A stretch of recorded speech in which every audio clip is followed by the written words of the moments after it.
নমস্কার বন্ধুরা, আজকে একটা নতুন বাক্য নিয়ে আপনাদের সামনে। আজকে এই সুন্দর দুটি বাক্যকে আমি বাংলা থেকে ইংরেজিতে রূপান্তর করা আপনাদের শেখাবো। আমার এই সেন্টেন্সটা হলো আজকের, আমি সত্যি তোমাকে বলতে চেয়েছিলাম। এই সেন্টেন্সটি একটি সাধারণ অ্যাসার্টিভ সেন্টেন্স। আর আমরা প্রথমেই জেনে নিই, অ্যাসার্টিভ সেন্টেন্সের গঠন হলো সাবজেক্ট, ভার্ব এবং অবজেক্ট। ভার্ব, প্রিন্সিপাল এবং অক্সিলারি দুটোই থাকতে পারে। এখানে আমরা বাক্যটিকে খেয়াল করলে দেখি, আমি সত্যিই তোমাকে বলতে চেয়েছিলাম। এখানে ল আকার ম এখানে রয়েছে বাংলা বাক্যে।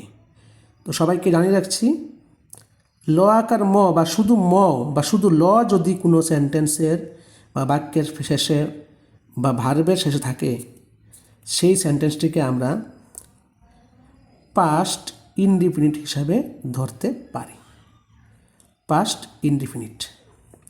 তো এই সেন্টেন্সে আমরা প্রথমে লিখব সাবজেক্ট। তা আমি দেখতে পাচ্ছি এখানে সাবজেক্ট হচ্ছে আমি। তো এখানে আমি বলতে এখানে আই।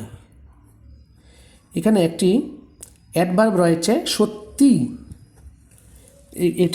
এই সত্যি একটি ইনটেন্সিফায়ার অ্যাডভার্ব, মানে এটা সেন্টেন্সের একটা ঝুঁকি বাড়িয়ে দিল বা সেন্টেন্সের জোরটা একটু বাড়িয়ে দিল। তো সত্যি বলতে আমরা ইংরেজিতে বুঝি আই রিয়েলি। এখানে আমরা জানি বাংলা বাক্যের শেষে ভার্ব বসে। এখানে দেখেছি চেয়েছিলাম নামে একটি ভার্ব রয়েছে। এই চেয়েছিলাম ভার্বটি মানে চাওয়া থেকে এসেছে।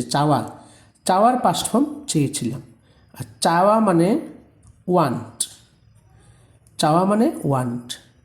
তো ওয়ান্টের পাস্ট ফর্মটা আমি এখানে বসাই, যেহেতু সেন্টেন্সটা পাস্টে রয়েছে, মানে অতীতকালে। I really wanted.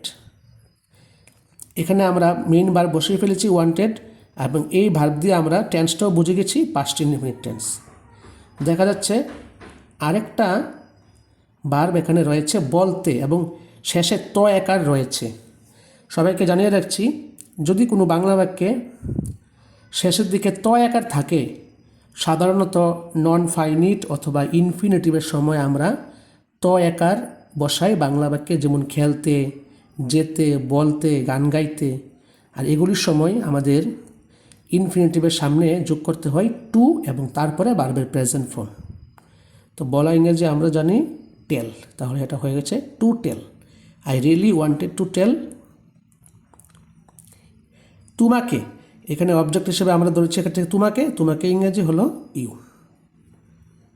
তাহলে সেন্টেন্সটা দাঁড়িয়েছে I really wanted to tell you. তারপরে সেন্টেন্সটা দেখি, আমি সঠিক সময় খুঁজে পাইনি। এখানে না বোধক বাক্য রয়েছে, এবং এই সেন্টেন্সটাকে যদি আমি পাস্ট টেন্সে ধরি অথবা প্রেজেন্ট পারফেক্ট টেন্সও ধরতে পারি। তা আমরা পাস্ট টেন্সে ধরি করব, যেহেতু প্রথম সেন্টেন্সটি পাস্টে। তাহলে আমি এখানে এই সেন্টেন্সের গঠন ও সাবজেক্ট ভার্ব হিসেবে তৈরি করা যায়। Subject verb object indefinite assertive sentence. I খুঁজে পাইনি, খুঁজে পাওয়া একটা কাজ। তো যেহেতু আমি খুঁজে পাইনি পাস্ট টেন্স, তা আমরা পাস্ট ইনডিফিনিট টেন্সে আমরা ব্যবহার করি ডিড।